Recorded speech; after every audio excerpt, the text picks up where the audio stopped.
A Charlotte man says that he paid a business more than $100,000 to renovate his home, but the company didn't do all of the work. Yeah, he says he even ended up living in an RV for months, waiting for the work to wrap up. Now, he is suing the contractor, and it's someone Action 9 investigator Jason Stujenki is very familiar with.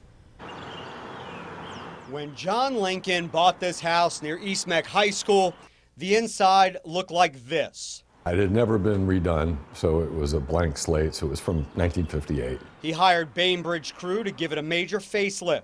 And how much did you ultimately pay him total? About $130,000. That was 2015. Lincoln says Bainbridge crew missed deadlines, like in September of that year. September came and went, and there was absolutely no progress in the month of September. None. None. He says the project took so long, he had to move from a rental house where he had been living into an RV like this one behind his house. Living in the trailer from October, November, December, January.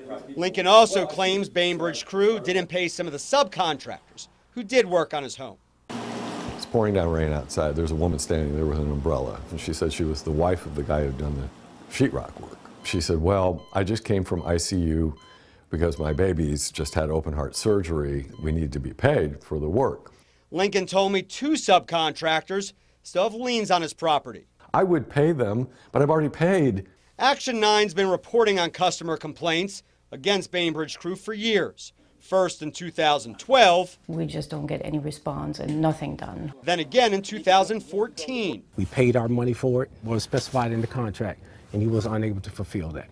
In 2015, the company made the Better Business Bureau's Dirty Dozen list, the 12 businesses with the most unanswered complaints the year before.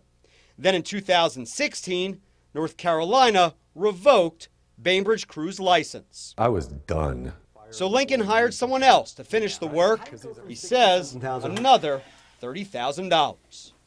The attorney for Bainbridge crew wouldn't address John Lincoln's claims. She said the situation is being handled through the legal system. As for the bigger issue, though, I hear about cases often where companies go out of business and customers are left without much recourse. So what can you do? Well, you can always sue, but just remember, if the money isn't there, it isn't there. That's why I always urge you to research companies well. That doesn't just mean researching the business's name. Make sure you look up the owner's name and always try to put down as little money as possible each step of the way.